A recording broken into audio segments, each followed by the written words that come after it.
मनहवा की शुरुआत एक आदमी के हांफने से होती है, जबकि उसके साथी चारों ओर मर रहे हैं। वह कहता है कि आखिरकार वे यहाँ तक पहुंच ही गए। वह धीरे धीरे आगे बढ़ता है और कहता है कि यही आखिरी चीज है जिसे उन्हें हराना है। जैसे जैसे वह आगे बढ़ता है, उसके साथी गिरते जाते हैं और तभी उसकी छाती के आर पार एक बीम जाती है। वह नीचे झांकता है। उसकी छाती में बना छेद खून उगलने लगता है। वह घुटनों पर गिरते हुए कहता है कि अब वह समझता है, अब और लड़ाई नहीं बची। वह अपनी टूटी हुई तलवार में अपना रिफ्लेक्शन देखता है और कहता है कि वह मर रहा है बिना कुछ कर पाने के। वह दुश्मन की ओर देखता है और कहता है, एक दिन एक अनजान खतरा आया और अचानक पूरे कॉन्टिनेंट को तबाह कर दिया। मानवता का आर्च एनिमी लिक्विडेटर। काफी शानदार कैरेक्टर डिजाइन है। एक ग्रुप बनाया गया था जो पूरी मानवता की रक्षा करता था। इसमें वह आदमी शामिल था जो एक विशाल मीटियोराइट से बिना किसी खरोंच के बच गया था। वह था world protecting shield brand Miller, एक महान सेज जिसके पास एक पूरी डिवीजन की ताकत मानी जाती थी। बेला अल्ब्राइट,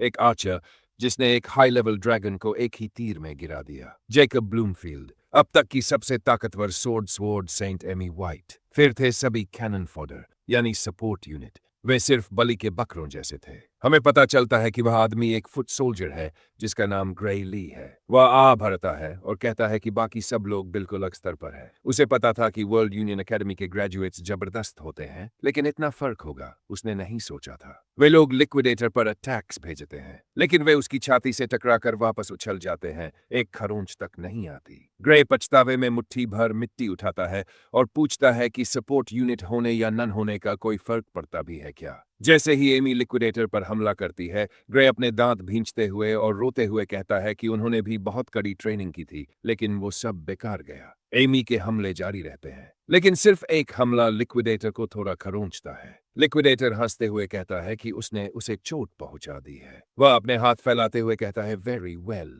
फिर जैसे ही उसके हाथों में दो अटैक्स बनते हैं, वे एमी और बाकी सभी की ओर चल देते हैं। ग्रे देखता है कि वे सभी एक ही हमले से दो हिस्सों में कट जाते हैं। वह ये दृश्य देखकर चौंक जाता है। लिक्विडेटर कहता है कि अब उसे खेलना बंद करना होगा। ग्रे कहता है कि यह सोच पाना भी पागलपन है और फिर अपने घावों से हार मानते हुए कहता है कि इसका कोई चांस नहीं कि वे इस बंदे को हरा पाए। कुछ समय बाद वह अपनी आंखें खोलता है, भ्रमित होकर कहता है कि उसका दिल छलनी हो गया था, फिर भी वह जिंदा है। जैसे ही वह खून के तालाब की ओर देख रहा होता है, एक आवाज कहती है कि उन्होंने उसे ढूंढ लिया है। वह एक चमकदार रोशनी देखता है। वह आवाज जारी रहती है और कहती है, आओ तुम जो महान शक्ति के धारक हो। वह चारों ओर देखता है, असंख्य सितारे और ओब्लिस्क देखता है और सोचता है कि यह क्या चल रहा है। कहता है कि अगर ये आफ्टर लाइफ है तो ये काफी सूना है। वह खुद को एक थ्रोन पर पाता है और पूछता है कि वे कौन है। वे कहते हैं कि वह हमरान ही है। उसके शरीर के सारे जख्म पहले ही ठीक हो चुके हैं। उसके सामने पीली स्क्रीन्स बनने लगती हैं। उनमें से एक पर उसकी नजर जाती है जहां दिखाया गया है कि उसकी छाती का छेद भर चुका है। वह पूछता है क्या उन्होंने उसे हील किया है। वे कहते हैं, नहीं, ये ग्रे की अपनी शक्ति थी। ग्रे पूछता है इसका मतलब क्या है, लेकिन वे कहते हैं कि वे उसे नहीं समझा सकते क्योंकि वे भी उसकी शक्ति को एनालाइज नहीं कर पाए हैं, लेकिन वे गारंटी देते हैं कि अगर वह इसे सही से कंट्रोल करे तो उसकी शक्ति लिक्विडेटर से भी ज्यादा ताकतवर है। ग्रे पूछता है क्या इसका मतलब है कि वे इसे सच में हरा सकते हैं। वे कहते हैं कि उम्मीद ज्यादा नहीं है, लेकिन उन्हें लगता है लिक्विडेटर को हराना जरूरी है, इसलिए ये करना होगा। फिर वह प्राणी ग्रे की छाती में अपना हाथ डालता है और बाहर निकालते हुए कहता है, अब ये जा सकता है। ग्रे की छाती से एक तेज नीली रोशनी निकलती है। ये उसके पीछे एक मैजिक सर्कल बनाती है। वह प्राणी कहता है कि अब वह अपनी शक्ति उसे देगा। रोशनी और तेज हो जाती है। फिर वेस्टलैंड्स में वापस वे लिक्विडेटर से लड़ रहे होते हैं। ग्रे अपनी तलवार को मजबूती से पकड़ता है और खींचता है। तलवार की नोक पर एक लाल काली बनती है। वह प्राणी कहता है कि यही उसकी शक्ति है और ये शक्ति नंगी आंखों से नहीं देखी जा सकती। ग्रे कहता है कि वह समझ गया और आगे बढ़ने लगता है। लिक्विडेटर यह सुनकर मुड़ता है। ग्रे उसकी छाती पर सीधे एक वार करता है और लिक्विडेटर कहता है कि उसने नहीं सोचा था कि कोई ताकतवर व्यक्ति अब भी बाकी होगा। ग्रे कहता है कि शायद इससे को डैमेज हुआ और यही उम्मीद देता है। वो आगे बढ़ते हुए कहता है कि इसका मतलब है अब उसकी शक्ति लिक्विडेटर के बराबर, लेकिन लिक्विडेटर कहता है कि उसे हल्के में मत लेना। एक हमला आता है और ग्रे की टांगें उसके टोर्सो से अलग हो जाती हैं। चौंक कर वह नीचे देखता है। लिक्विडेटर कहता है कि वह उसे सलाम करता है कि उसने उसे अपनी पूरी शक्ति इस्तेमाल करने पर मजबूर कर दिया। एक विशाल काली ओरा उसके पीछे से निकलने लगती है, जिसके साथ आता है किलिंग इंटेंट। लिक्विडेटर पीछे मुड़ता है क्योंकि अब ग्रे एक शैडो योरा से गिर चुका है। वह इससे एक विशाल तलवार बनाता है और उसे अपने सिर के ऊपर आसमान की ओर उठाता है कि वह आखिर है क्या और एक मैजिक बैरियर बनाते हुए कहता है कि ये इंसान की शक्ति जैसी नहीं लग रही। ग्रे नीचे झुकता है और तलवार से वार करता है जो लिक्विडेटर की शील्ड सेट कराता है। चिंगारियां उड़ने लगती हैं लेकिन जल्द ही लिक्विडेटर पर वह हारी पड़ता है क्योंकि वह हमला उसे चीरते हुए जमीन को फाड़ देता है। ग्रे कहता है कि क्या तुम वाकई इंसान हो? ये सवाल वह खुद पूछना चाहता है। ग्रे अपने पैर फैलाते हुए खड़ा होता है और लिक्विडेटर ये सोचकर भ्रमित है कि वह अब भी जिंदा कैसे है। ग्रे कहता है कि वह वाकई काफी ताकतवर है और पहली बार लिक्विडेटर हाँफता है। ग्रे उसके पास आकर कहता है कि अब वह इसे कुचलने वाला है। वह उसकी छाती पर नीचे की ओर वार करता है। वहां से सुनहरा खून बहने लगता है। लिक्विडेटर उसे मॉन्स्टर कहता है और फिर अपने दोनों हाथ आपस में जोड़ता है। एक फरिश्ते की तरह पंख उगाते हुए वह हवा में तैरने लगता है। फिर लिक्विडेटर अपने हाथ फैलाता है जिससे एंजेलिक गैंग साइन सामने आते हैं। चांद अचानक उभरने लगता है। लिक्विडेटर कहता है टाइम इज अप। ग्रे सोचता है कि अचानक रात क्यों हो गई, लेकिन हंसते हुए कहता है कि इससे कुछ नहीं बदलेगा। वह एक स्लैश के साथ लिक्विडेटर की गर्दन की ओर बढ़ता है, लेकिन एक बैरियर उसे रोक लेता है। ग्रे हैरान रह जाता है। लिक्विडेटर कहता है कि कोई भी हमला काफी नहीं होगा क्योंकि इस ट्रू डस्क के प्लेन में उसे कुछ भी नुकसान नहीं पहुंचा सकता। इसलिए उसे अपनी बेकार रेजिस्टेंस बंद कर देनी चाहिए और तारों की ओर देखना चाहिए। ग्रे जैसे किसी हिप्नोसिस में हो ऊपर देखता है और देखता है कि एक तारा धीरे धीरे उसकी ओर आ रहा है। लिक्विडेटर कहता है दे आर सो ब्यूटीफुल। वह तारा पूरे आकाश को रोशन कर देता है और सीधे ग्रे की ओर गिरता है। धमाका पूरी बंजर जमीन को हिला देता है और लिक्विडेटर के सामने सिर्फ एक क्रेटर बचता है जहां वह तारा गिरा था। वह कहता है कि अगर कोई पूरी तरह से मिट्टी में बदल दिया जाए तो वह रिवाइव नहीं हो सकता। एक नीली रोशनी क्रेटर से घूमते हुए बाहर निकलती है और लिक्विडेटर के सामने एक नीला मैजिक सर्कल बन जाता है। पहले वाला प्राणी कहता है कि यह एक बहुत बड़ी शक्ति है जो उसने इकट्ठी की है। ये उसे वापस भेजने के लिए पर्याप्त है। लिक्विडेटर उस एनर्जी को पहचान लेता है और कहता है कि यह क्रोनोस है, जो ग्रे से कहता है कि वह अपनी सारी शक्ति का उपयोग करके उसे पास्ट में वापस भेजेगा। लिक्विडेटर गुस्से में क्रोनोस को गालियां देता है और उसे बास्टर्ड कहता है। क्रोनोस ग्रे से माफी मांगता है, कहता है कि वह इससे ज्यादा कुछ नहीं कर सकता। जैसे जैसे समय पीछे की ओर खुलने लगता है, क्रोनोस कहता है कि वह दुनिया का भविष्य अब ग्रे पर छोड़ता है। अब कुछ एकेडमी ड्रामा का समय है। शायद ग्रे अपनी आंखें खोलता है और खुद को एक मैदान के बीच में पाता है। हवा चलती है और पत्तों को उड़ाती है। वह बैठता है और सोचता है कि वह कहाँ है। फिर वह अपनी नजर के कोने में कुछ देखता है और कहता है कि यह उसका गांव वर्नेडो है, लेकिन यह तो 15 साल पहले निश्चित हो गया था। क्रोनोस की बातों को याद करते हुए वह कहता है कि उसने सच में कर दिखाया। फिर उसकी कलाई में दर्द होता है। वह कहता है कि उसे याद है यह चोट उस दबल की थी जब बेल्डर और उसके लड़कों ने उसे तंग किया था, लेकिन अब वह ऐसा होने नहीं देगा। वे पहले बहुत ताकतवर लगते थे। वह आहरते हुए कहता कि उसने अभी लिक्विडेटर से आमने सामने की लड़ाई की है, लेकिन अब उसे अपनी शक्ति को फिर से सीखना होगा और साथ ही यह मौका भी है कि वह अपने शरीर को सही ढंग से ट्रेन करे क्योंकि वह बहुत कमजोर है। कुछ समय बाद जंगल में वह चिढ़ा हुआ लगता है और कहता है कि वह फिर से उन्हीं से टकरा गया। बेल्डर ग्रे से कहता है कि वह उसे ढूंढ रहा था और उसकी वजह से उसे बहुत परेशानी झेलनी पड़ी। ग्रे थोड़ा हिचकिचाता है क्योंकि वह अब भी बहुत कमजोर है। बेल्डर जमीन पर एक तलवार फेंकता है और कहता है कि उसे उठाओ। ग्रे नीचे देखता है और बेल्डर कहता है कि वह एक मॉक बैटल चाहता है। ग्रे कहता है कि वह अभी पूरी तरह से ठीक नहीं हुआ है, इसलिए जब तक वह ठीक नहीं होता वह भाग नहीं लेगा। बेल्डर कहता है कि चिंता मत करो क्योंकि तलवार ब्लंट है। ग्रे कहता है कि फिर भी वह एक लोहा ही है और अगर गलत जगह लग जाए तो, लेकिन बेल्डर चिढ़ते हुए कहता है कि चुप रहो। बेल्डर कहता है कि उसे मना करने का हक नहीं है। अगर वो तलवार नहीं उठाना चाहता तो बिना हथियार के ही लड़ सकता है। वह हमला करता है। ग्रे हैरान होता है और कहता है कि यह तो मॉक बैटल है। वह उस पर दौड़ क्यों रहा है? ग्रे कहता है कि वह इसलिए घबराया हुआ है क्योंकि भविष्य में उसने जाना था कि उसकी कलाई की यह चोट और बढ़ गई थी और इसी वजह से उसकी स्वॉर्ड्समैनशिप कभी इंप्रूव नहीं हुई और यहीं से उसकी जिंदगी फोडर बनकर शुरू हुई थी। वह पहले वार को साइड में हटकर चकमा देता है जिससे वह खुद भी चौंक जाता है। बेल्डर दूसरा वार करता है जबकि ग्रे हैरान है और सोचता है क्या उसके हमले पहले भी इतने धीमे थे।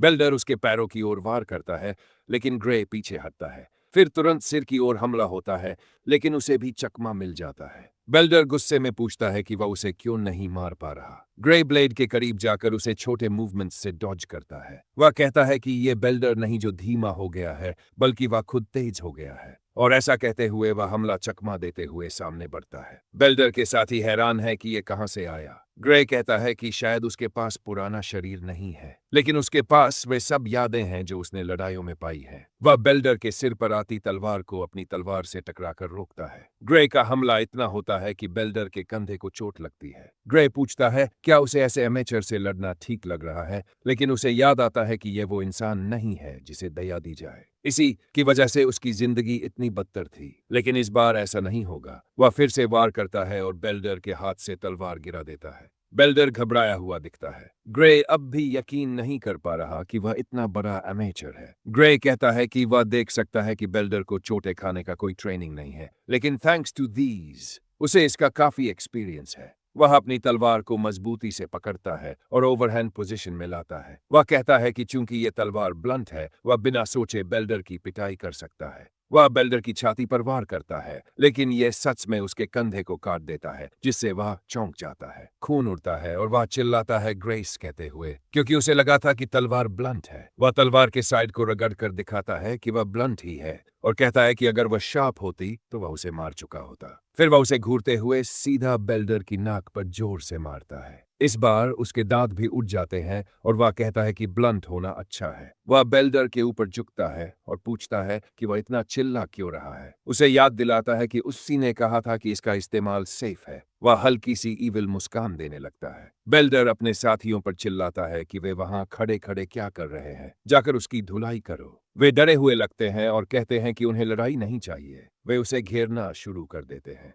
ग्रे पूछता है क्या वे भी उससे भिड़ना चाहते हैं। बेल्डर चिल्लाता है, कहता है कि उसे एक बार में ही मार डालो। ग्रे कहता है कि वह तो इस बार छोड़ने वाला था, लेकिन फिर सब लोग स्क्रीन से बाहर हो जाते हैं और सिर्फ उनकी पिटाई की आवाजें सुनाई देती हैं। थोड़ी देर बाद वे सभी घुटनों पर बैठे पछता रहे होते हैं। ग्रे कहता है कि पहले वह इन लोगों से कितना डरता था। ग्रे कहता है कि उसने सोचा था कि ये लोग सारा डोजो के स्टूडेंट थे। बेल्डर कहता है कि कुछ हद तक, लेकिन उसका एक साथी कहता है कि उन्हें लगता था कि वे इतने स्ट्रांग है कि उन्हें जाने की जरूरत नहीं। ग्रे कहता है कि अगर ऐसा है तो डोजो से ज्यादा उम्मीद नहीं रखनी चाहिए, लेकिन शायद वह काम आ सकता है। वह कहता है कि उसे डोजो से इंट्रोड्यूस कराना चाहिए, क्योंकि उसे पता है कि वहां रेफरल से ही जाया जा सकता है। बेल्डर पूछता है क्या कोई और ये कर सकता है कि वो अपने मास्टर को यह नहीं बताना चाहता कि वह हार गया। ग्रे उसकी आंखों के सामने तलवार जगता है और पूछता है क्या वे लोग वही करते रहना चाहते हैं जो पहले। बेल्डर तुरंत भागता है और कहता है कि वह करेगा। बंदा इंस्टेंटली फोल्ड हो गया और वापस गांव में। बेल्डर सोचता है कि डोजो क्यों जाना चाहता है। ग्रे कहता है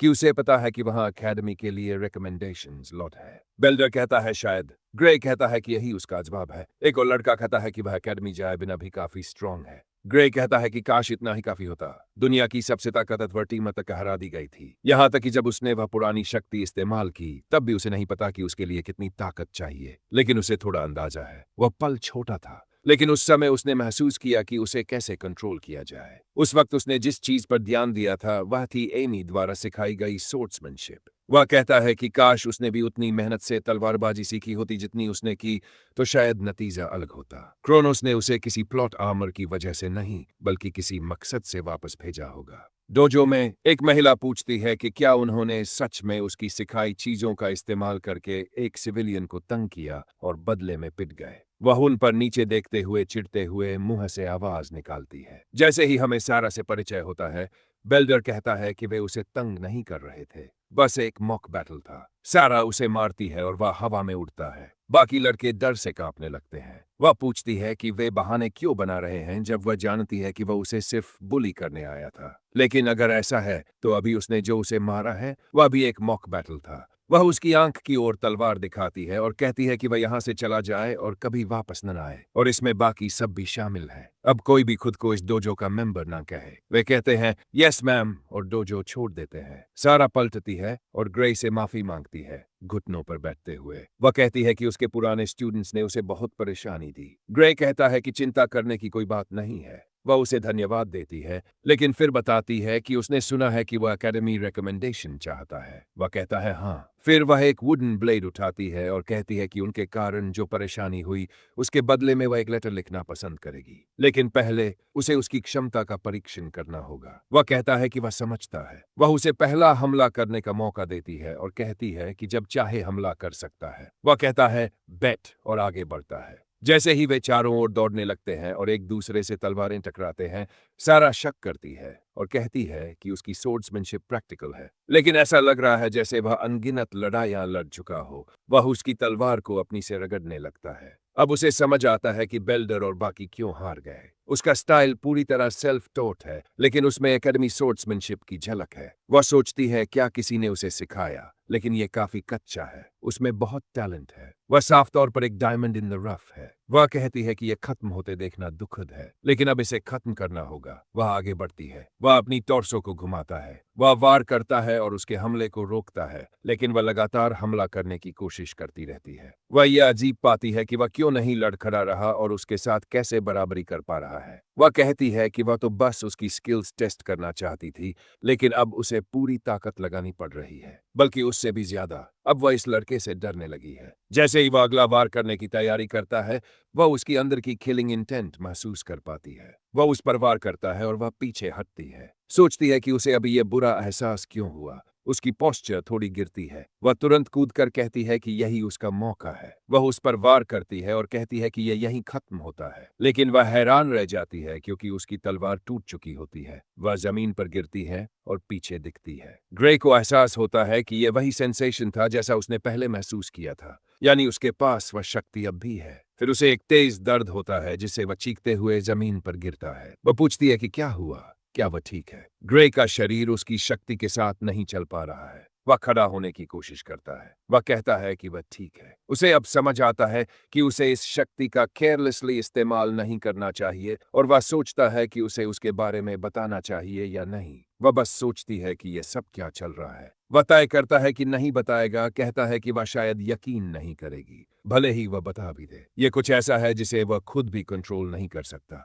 वह हंसता है और कहता है कि वह समझ गया, थोड़ा ज्यादा ही बह गया। वह कहती है कि लॉजिकली यह संभव नहीं है कि उसकी तलवार एक ब्लंट वुडन ब्लेड से कट जाए। वह पक्का जानती है कि उसने खुद भी ये महसूस किया होगा। वह देखता है कि वह उसे घूर रही है और पूछता है कि क्या कुछ गड़बड़ है। वह कहती है कि वह इसके बारे में बात नहीं करना चाहता। वह हाँ भरती है और पूछती है क्या वह एकेडमी रिकमेंडेशन चाहता है। वह कहता है हाँ, क्योंकि उसने सुना है कि वह उसे रिकमेंडेशन दे सकती है। वह कहती है कि वह रॉयल एकेडमी ऑफ सोर्ड्समैनशिप में उसका प्रवेश दिला सकती है, लेकिन वह रेकमेंड नहीं कर सकती कि वह वहां जाए क्योंकि वह उस जगह के लिए उपयुक्त नहीं है। वह उसे गलत समझता है और कहता है कि उसे पता था कि वह इतना स्ट्रांग नहीं है क्योंकि वह बस एक बार ही पलटकर वार कर पाया। वह कहती है कि इसके बजाय उसे वर्ल्ड यूनियन एकेडमी जाना चाहिए। सिर्फ किंगडम के सबसे अच्छे पर रुकना नहीं चाहिए, उसे दुनिया के सबसे अच्छे के लिए जाना चाहिए। यह सुनकर वह चौंक जाता है क्योंकि वहीं से सारे ओरिजिनल हीरोज आए थे। वह पूछता है क्या उसे वहां एक्सेप्ट किया भी जाएगा। वह कहती है कि अभी की हालत में तो यह असंभव है। उसका शरीर एक सोर्ड्समैन के लायक नहीं है। अगर रॉयल एकेडमी की बात हो तो वह अपनी स्किल्स से किसी तरह छुपा सकता है, लेकिन वर्ल्ड यूनियन में ऐसा नहीं चलेगा। वह पूछता है कि ऐसे स्किल्स एक कमजोर शरीर से कैसे हासिल कर सकता है। वह कहता है कि बात सही है, उस एकेडमी में हर कोई एक जेन्युइन मॉन्स्टर है। वह हार मानने लगता है। सारा पूछती है कि वह हार क्यों मान रहा है। अब भी एंट्रेंस एग्जाम में 9 महीने हैं। वह कहता है कि यह ज्यादा समय नहीं है। वह मानती है कि शायद नहीं है, लेकिन वह चाहती है कि वह अगले 9 महीने उस पर भरोसा करे और पूछती है क्या वह सफरिंग के लिए तैयार है। वह कहता है कि मन तो नहीं है, लेकिन वह जरूर उसकी ऑफर स्वीकार करेगा और कहता है कि वह अगले 9 महीने उसकी देखभाल करे। वह हंसती है और कहती है कि यह बहुत अच्छा जवाब है। फिर वह जोर से हंसती है और कहती है अगर ऐसा है तो अब उसे नर्क का अनुभव कराने का वक्त है। और फिर एक छोटा मोन्टेज चलता है जिसमें उसे ट्रेनिंग करते हुए, बहुत खाना खाते हुए, जहर खाकर सहते हुए,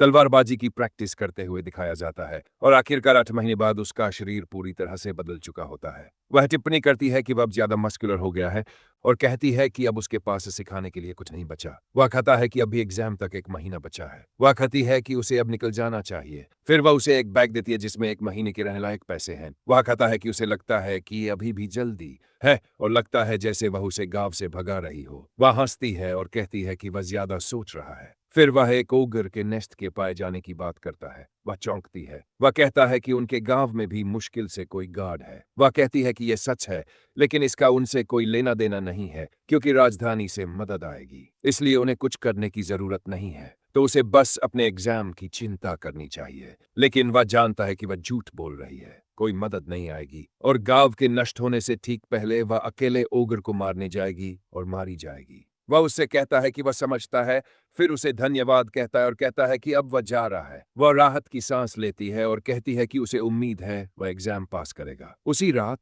जंगल में हमें पेड़ों से लटकती हुई खून से सनी हड्डियां दिखती है। वह अकेली वहां पहुंची होती है और स्काउट्स की रिपोर्ट पढ़कर कहती है ओगर का नेस्ट यहीं कहीं पास में है। फिर उसे ग्रे की आवाज सुनाई देती है जो पूछता है कि वह कहाँ जा रही है। वह ऊपर देखती है और उसे एक पेड़ पर बैठा देखती है। वह नीचे उसकी ओर मुस्कुरा कर कहता है मास्टर। वह पूछती है कि वह यहाँ क्यों है और कहती है कि उसे तो एकेडमी की ओर जाना चाहिए था। वह कहता है कि वह भी यही जानना चाहता है। उसने कहा था कि राजधानी से ओगर को डील किया जाएगा। वह कहती है कि वहां इमरजेंसी है इसलिए वे नहीं आ सकते, तो उसने तय किया कि वह खुद ही इसे खत्म करेगी और अकेली ही काफी है। उसे इसकी ताकत रिपोर्ट से पता है। ये एक एलीट ओगर है और उसके नेस्ट में कुल से 50 मॉन्स्टर्स हैं। उसके मिनियंस थोड़ा ट्रिकी हो सकते हैं लेकिन वह संभाल लेगी। ग्रे कहता है कि एलीट अकेला इतना स्ट्रांग नहीं होता, लेकिन ओगर की असली ताकत उसकी इंटेलिजेंस और लीडरशिप में है। अगर गिरने का रिस्क हो तो अकेले लड़ना आत्महत्या जैसा है,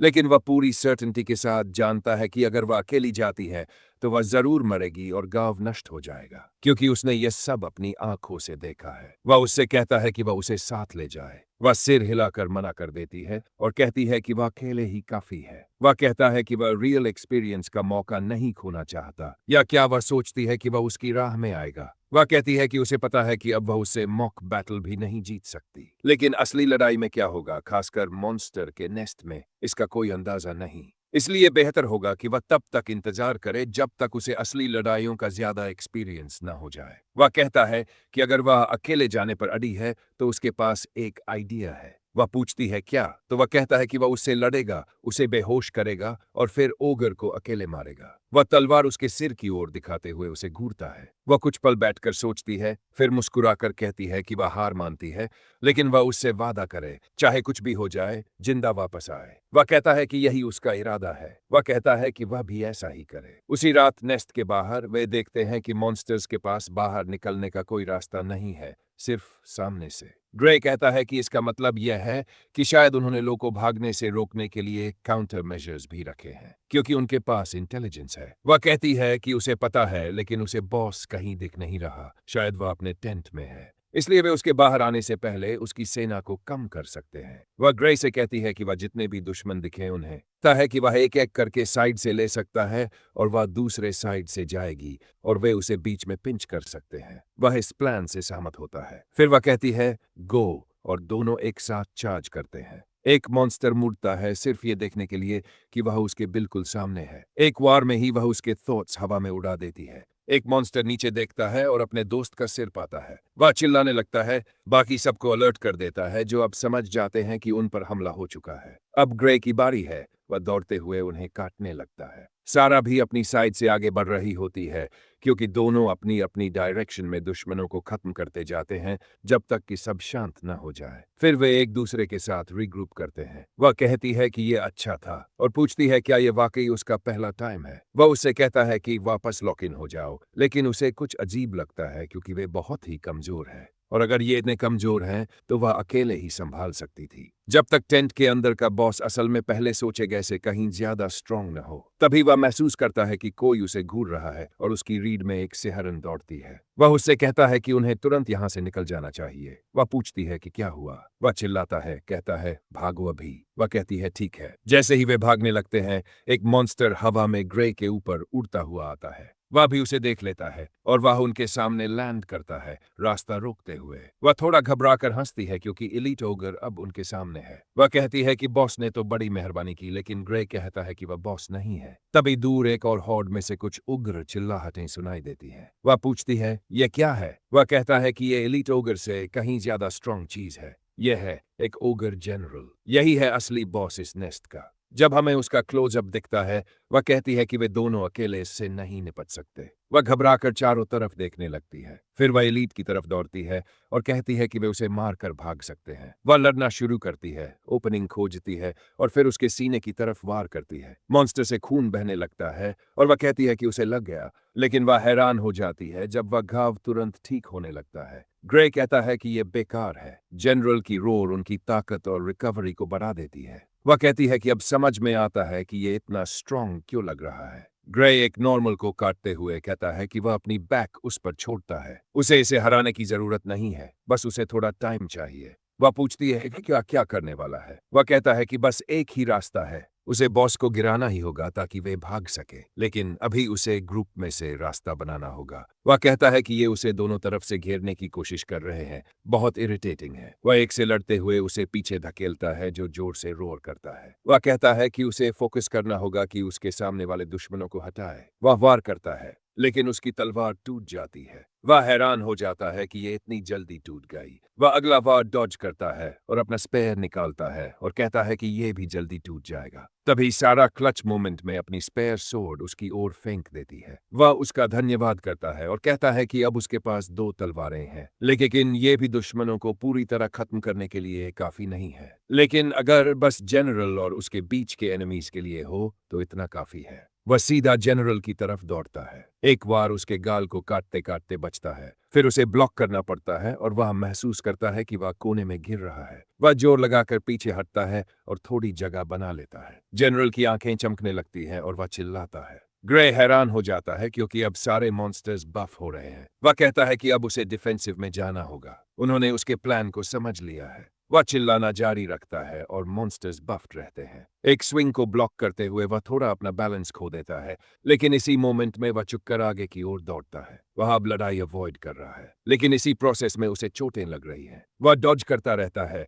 और कहता है कि उसके पास टाइम नहीं है कि वह इन सब से निपटे। तभी उसे साइड से टक्कर मारी जाती है और वे उसे पकड़ लेते हैं। उनमें से एक अपनी एक्स हवा में उठाता है और वार करता है, जो ग्रे के सिर को थोड़ा सा छूता है, लेकिन एक और ओगर को बीच से काट देता है। वह कहता है कि ये लोग उसे हराने के लिए खुद को भी कुर्बान करने को तैयार है। वह ऊपर देखता है और एक शैडो उसे डंक लेती है। एक ओगर अपना मुक्का पीछे खींचता है और वार करता है। अपनी तलवार आगे करता है, लेकिन वह टूट जाती है और उसे पीछे की ओर फेंक दिया जाता है। वह खून थूकने लगता है। अब उसका शरीर भी जवाब दे रहा, बस आखिरी तलवार बची है। वह कहता है कि सिर्फ एक तलवार से जनरल और सारे मॉन्स्टर्स को हराना नामुमकिन है। उसके रिग्रेशन से पहले के अनुभव की वजह से वह समझता है कि वह यहाँ नहीं जीत सकता। वह तलवार की मूठ कसकर पकड़ता है और कहता है कि अगर ऐसा तो कम से कम सारा को तो भाग जाना चाहिए जब तक दुश्मन उस पर फोकस कर रहे हैं। वह हंसती है और कहती है कि वह ऐसा नहीं कर सकती। वह पूछता है क्या वह बेकार में मरने का इरादा रखती है, क्योंकि वह तो बाद में भाग सकता है। वह कहती है कि बात वह नहीं है। वह नीचे देखती है और दिखाती है कि उसका पैर घायल है, यानी वह भाग नहीं सकती। वह विश्वास नहीं कर पाता कि वे किस मुसीबत में फंस चुके हैं और कहता है कि उनके पास अब कोई रास्ता नहीं है। वह तो टाइम ट्रैवल करके आया था लिक्विडेटर को हराने के लिए। वह पलटकर वार करता है, लेकिन उसकी तलवार टूट जाती है और वह कहता है कि यह सब व्यर्थ में खत्म होने वाला है, और वो भी एक बेकार जगह में। लेकिन वह ऐसा नहीं चाहता। वह मूठ को कसकर पकड़ता है। वह कहता है कि अगर वह पहले वाली पावर को फिर से यूज कर सके, अगर वह उसे एक्सेस कर पाए, तो ये सारे दुश्मन कुछ भी नहीं होंगे। वह उसे याद करने की कोशिश करता है और कहता है कि उसे उस सेंसेशन को महसूस करना होगा। वह खुद को रेडी करता है, अपनी आंखें बंद करता है और गहरी सांस लेता है। वह सांस छोड़ता है और अपनी आंखें खोलता है। वह अपनी आंखें खोलता है, उस पावर को इस्तेमाल करते हुए पूरे मॉन्स्टर्स के होर्ड को काटता है। उसकी हथेली में वह शैडोई सोर्ड दिखाई देती है। तभी सारा उसका नाम पुकारती है। वह एक और गहरी सांस लेते हुए कहता है कि अब सब ठीक है। वह मुस्कुराता है और मॉन्स्टर्स में डिलेड एनिमे कट इफेक्ट शुरू हो जाता है, यहाँ तक कि जनरल भी आधे में कट जाता है। सारा हैरान रह जाती है। फिर वह एलीट के वार को बड़ी आसानी से रोकते हुए कहती है कि अब तो ये बहुत हल्का लग रहा है, जबकि इसने उसे बहुत परेशान किया था। वह उसे भी आसानी से हरा देती है और कहती है कि जनरल के बिना ये कुछ नहीं है। ग्रे कहता है कि वे किसी तरह से जिंदा बच गए, वह भी पूरी तरह थक कर। फिर वह उसकी तलवार तोड़ने के लिए माफी मांगता है। वह कहती है कि उसे कोई फर्क नहीं पड़ता क्योंकि उसने उसकी जान बचाई, लेकिन अब वह उस अटैक के बारे में जानना चाहती है जो उसने अभी किया। तभी ग्रे गिर पड़ता है सीधे जमीन पर। वह उसका नाम चिल्लाती है। अगली बार जब वह अपनी आंखें खोलता है, वह सोचता है कि यह जगह कौन सी है। एक दरवाजा दिखाई देता है जिस पर जंजीरें लगी हैं। तभी वह जानी पहचानी लाल ओरा प्रकट होती है, जैसे वह उसे उस दरवाजे की ओर खींच रही हो। उसे एहसास होता है कि यह शायद उसकी पावर का सोर्स है और सोचता है कि अगर वह इसे खोलता है तो शायद उसे इसका ज्यादा एक्सेस मिल जाए। वह थोड़ी हेजिटेशन के साथ आगे बढ़ता है। उसे डेथ और डर की तीव्र भावना महसूस होती है जो उसे घेर लेती है। उसका दिल तेजी से धड़कने लगता है और वह दरवाजे से पीछे हट जाता है। वह कहता है कि उसे नहीं पता क्यों, लेकिन वह पक्का जानता है कि अगर उसने अभी अभी के हालात में यह दरवाजा खोला तो वह जरूर मारा जाएगा। तभी एक आवाज कहती है कि यह समझदारी भरा फैसला था। वह चौंक कर जाग उठता है, पसीने से भीगा हुआ,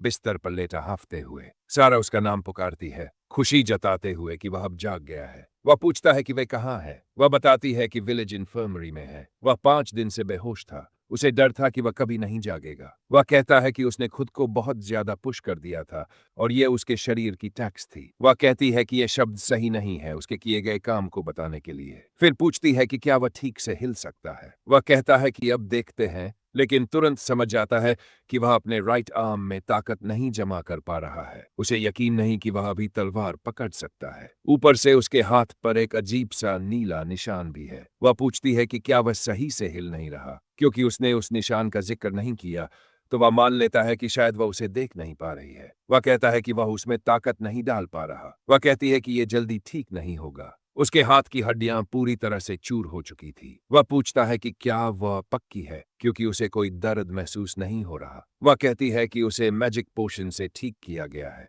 ग्रे कहता है कि वह बहुत एक्सपेंसिव होता है। वह कहती है कि चिंता न करे, विलेज चीफ ने वो पोशन दिया था। ग्रे हैरान होता है कि ऐसा किसी जैसे उसके लिए दिया गया। वह पूछता है कि वह ऐसा क्यों कह रहा है। वह तो विलेज का हीरो है। ग्रे अब पूरी तरह कंफ्यूज्ड होता है। तभी एक आदमी अंदर भागते हुए आता है और उसका नाम पुकारता है। ग्रे विलेज चीफ का पोषण देने के लिए धन्यवाद करता है। चीफ कहता है कि उसे धन्यवाद देना चाहिए। अगर वह एक ओगर जनरल है तो पूरा विलेज मिलकर भी उसे नहीं हरा सकता था। अगर उन्होंने उसे नहीं मारा होता तो वे सब मारे गए होते और पोषण भी बेकार चला जाता। इसलिए उसने उसे यूज कर ही लिया, क्योंकि अगर वो नहीं होता तो विलेज का कुछ भी ना बचता। ग्रे कहता है कि वह ज्यादा बोल रहा है। चीफ कहता है कि वह अच्छे से जानता है कि वह नहीं कर रहा। ग्रे कहता है कि वह सही है। उसकी पिछली जिंदगी में सब कुछ इन लोगों ने तबाह कर दिया था। चीफ कहता है कि अगर उसे अभी अपने किए गए काम की इंपॉर्टेंस समझ नहीं आई तो वह उसे डिटेल में समझा देता है। फिर वह वर्ल्ड यूनियन एकेडमी के एंट्रेंस एग्जाम की बात करता है। ग्रे हैरान होता है,